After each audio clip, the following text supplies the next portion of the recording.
Talk. Peel's government. 1842 to 1844. In many of the most important rules of public policy, sir, Peel's government surpassed generally the governments which have succeeded it, whether liberal or conservative. Among them I would mention purity in patronage, financial strictness, loyal adherence to the principle of public economy, jealous regard to the rights of Parliament, a single eye to the public interest, strong aversion to extension of territorial responsibilities, and a frank admission of the rights of foreign countries as equal to those of their own. Mr. Gladstone, 1880 to 151. Of the 4 or 5 most memorable administrations of the century, the great conservative government of Sir Robert Peel was undoubtedly one. It laid the groundwork of our solid commercial policy, it established our railway system, it settled the currency, and, by no means least, it gave us a good national character in Europe as lovers of moderation, equity, and peace. Little as most members of the new cabinet saw it, their advent definitely marked the rising dawn of an economic era. If you had to constitute new societies, Peel said to Croker, then you might on moral and social grounds prefer cornfields to cotton factories, and you might like an agricultural population better than a manufacturing. As it was, the national lot was cast, and statesmen were powerless to turn back the tide. The food of the people, their clothing, the raw material for their industry, their education, the conditions under which women and children were suffered to toil, markets for the products of loom and forge and furnace and mechanic's shop, these were slowly making their way into the central field of political vision, and taking the place of fantastic follies about foreign dynasties and the balance of power as the true business of the British statesman. On the eve of entering Parliament, September 17, 1832, Mr. Gladstone recounts some articles of his creed at the time to his friend Gaskell, and to modern eyes a curious list it is. The first place is given to his views on the relative merits of Pedro, Miguel, Donna Maria, in respect of the throne of Portugal. The second goes to Poland. The third to the affairs of Lombardy. Free trade comes last. This was still the lingering fashion of the moment, and it died hard. The new ministry contained an unusual number of men of mark and capacity, and they were destined to form a striking group.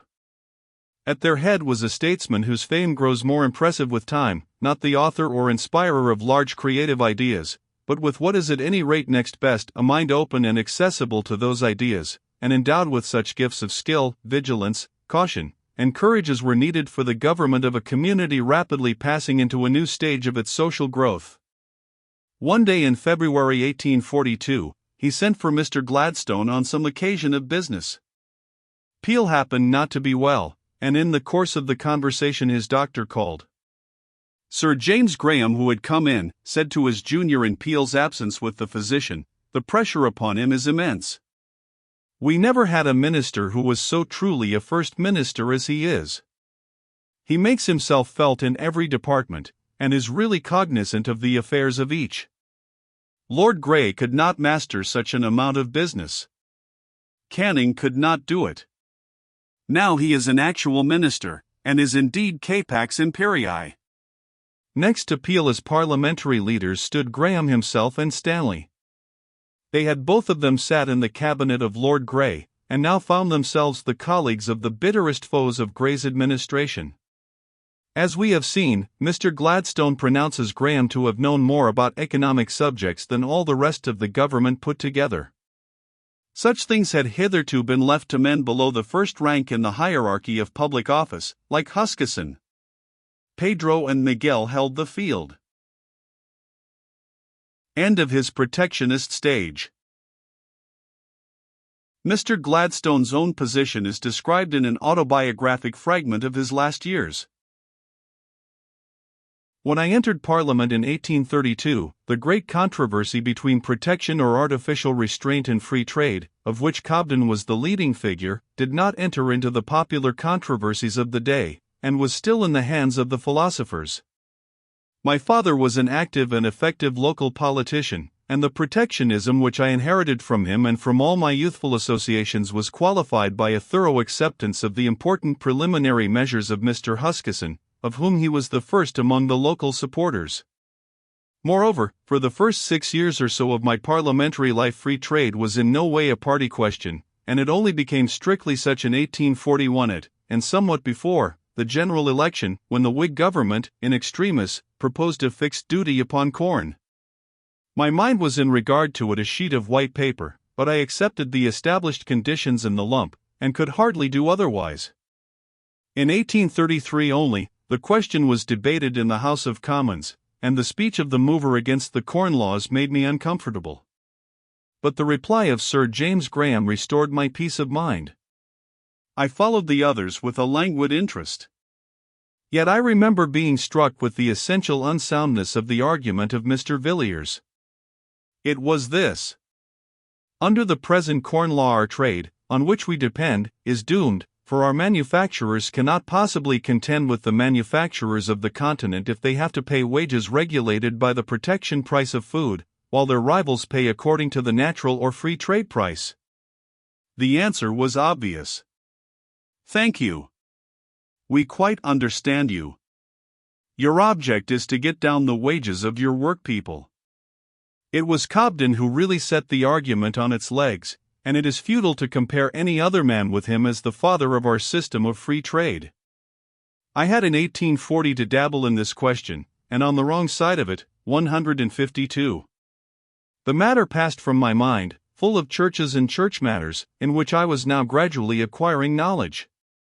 In 1841 the necessities of the Whig government led to a further development of the great controversy, but I interfered only in the colonial part of it in connection with the colonies and the slave trade to Puerto Rico and Brazil.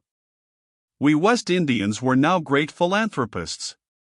When Sir Robert Peel assumed the government he had become deeply committed to protection, which in the last 2 or 3 years had become the subject of a commanding controversy. I suppose that at Newark I followed suit, but I have no records. On the change of government Peel, with much judgment, offered me the vice-presidentship of the Board of Trade. On sound principles of party discipline, I took the office at once, and having taken it I set to work with all my might as a worker. In a very short time I came to form a low estimate of the knowledge and information of Lord Ripon, and of the cabinet Sir James Graham, I think, knew most.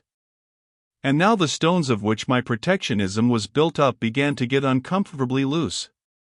When we came to the question of the tariff, we were all nearly on a par in ignorance, and we had a very bad adviser in McGregor, secretary to the Board of Trade. But I had the advantage of being able to apply myself with an undivided attention.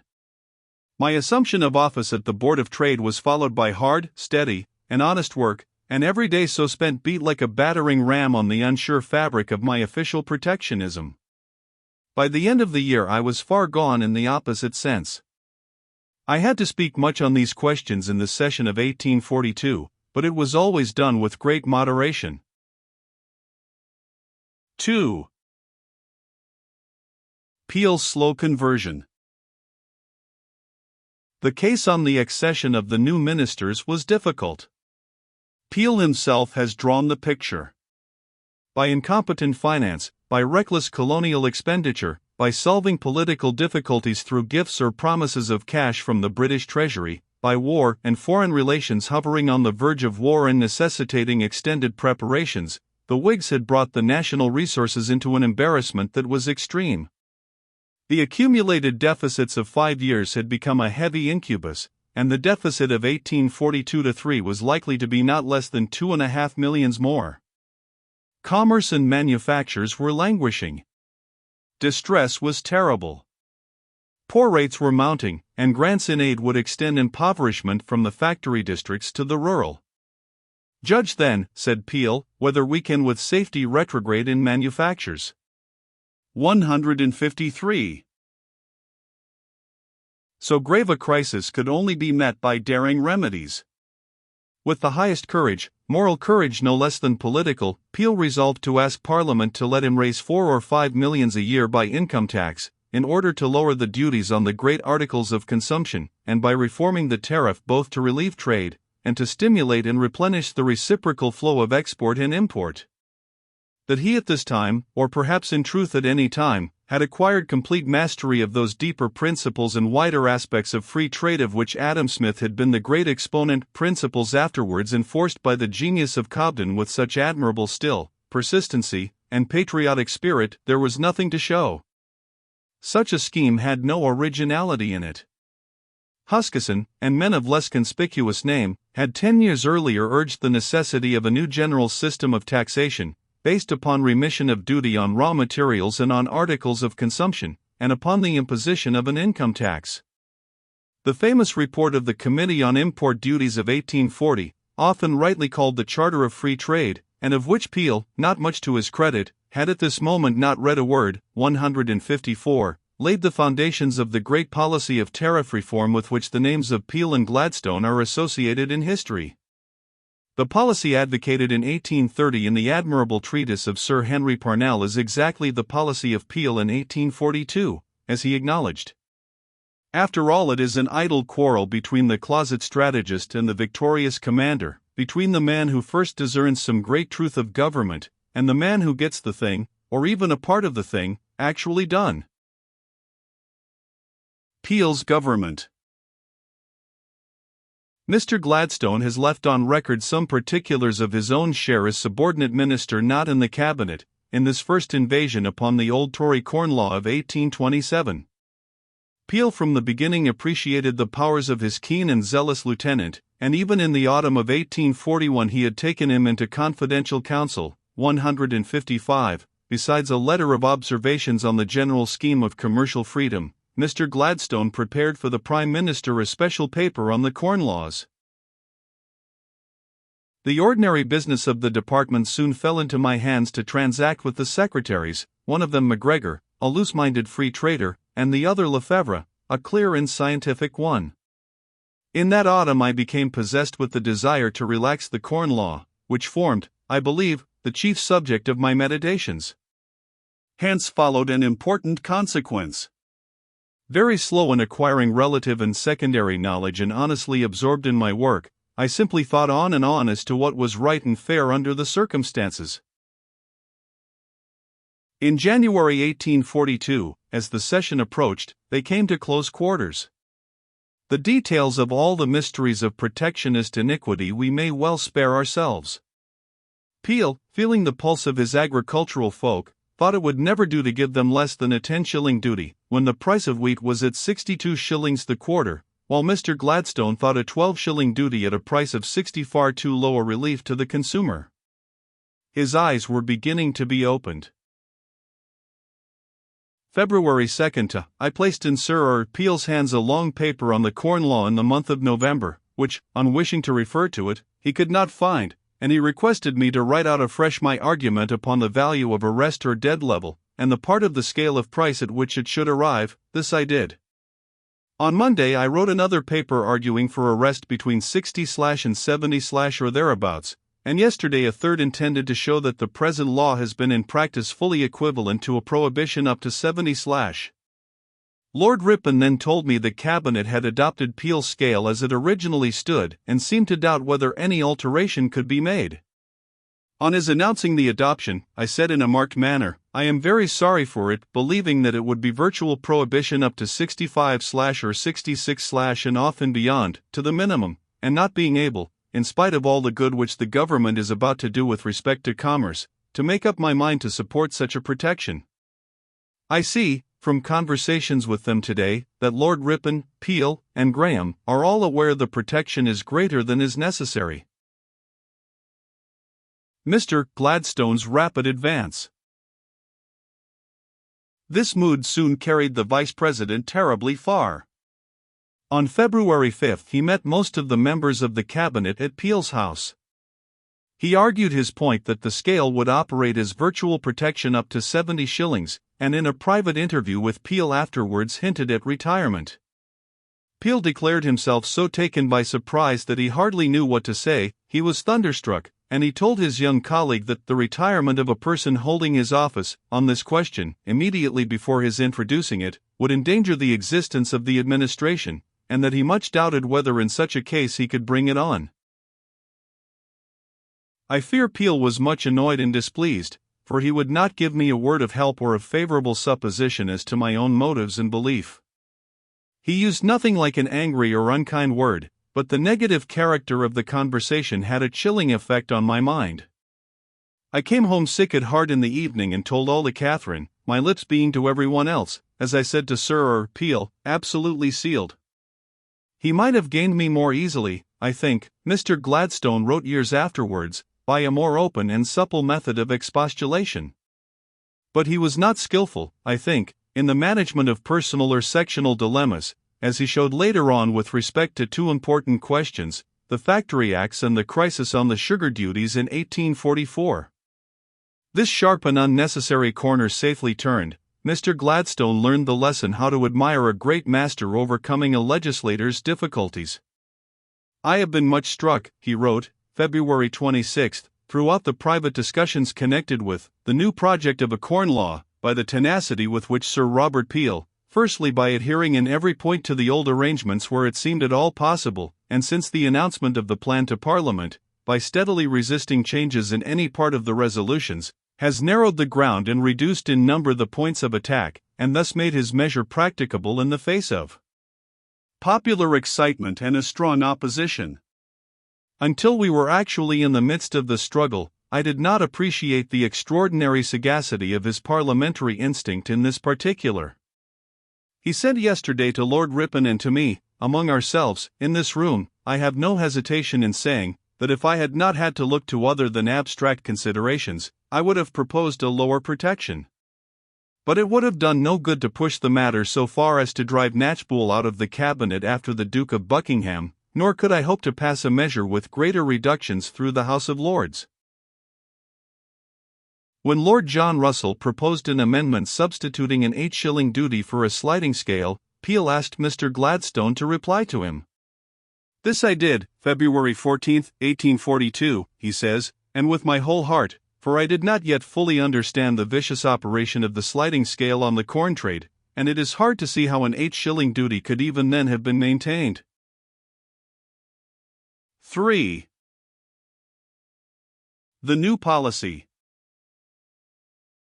The three centers of operations were the Corn Bill, then the bill imposing the income tax, and finally the reform of the duties upon 750 out of the 1,200 articles that swelled the tariff. The Corn Bill was the most delicate, the tariff the most laborious, the income tax the boldest, the most fraught alike with peril for the hour and with consequences of pith and moment for the future. It is hardly possible for us to realize the general horror in which this hated impost was then enveloped.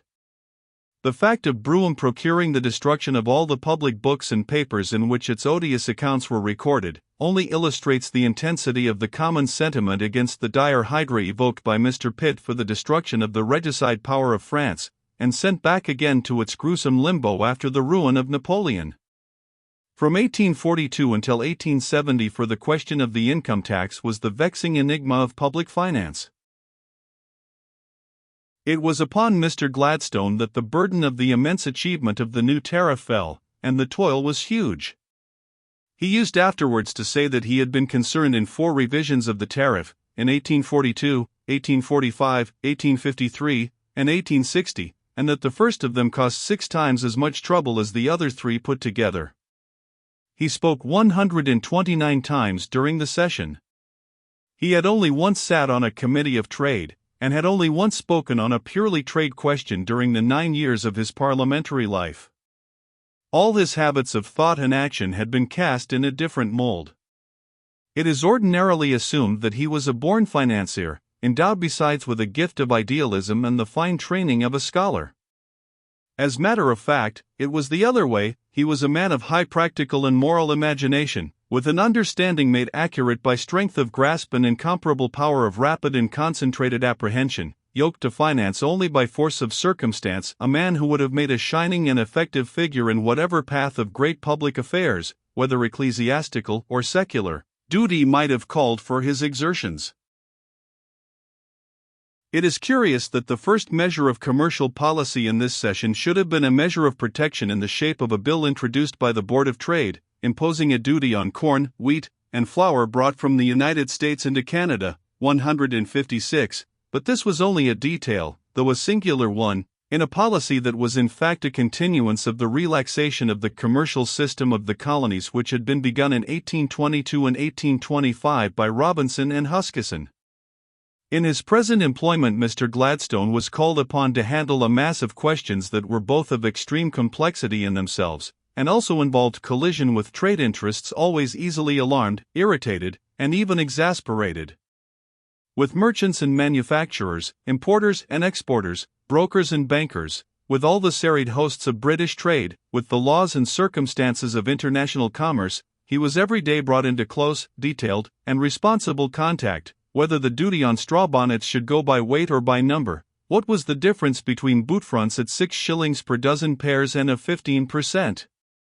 Duty ad valorem, how to distinguish the regulus of tin from mere ore, and how to fix the duty on copperer so as not to injure the smelter, how to find an adjustment between the licorice manufacturers of London and the licorice growers of Pontefract, what was the special case for muscatels as distinct from other raisins, whether 110 pounds of ship biscuits would be a fair deposit for taking out of bond 100 pounds of wheat if not kiln-dried, or 96 pounds if kiln-dried, whether there ought to be uniformity between hides and skins.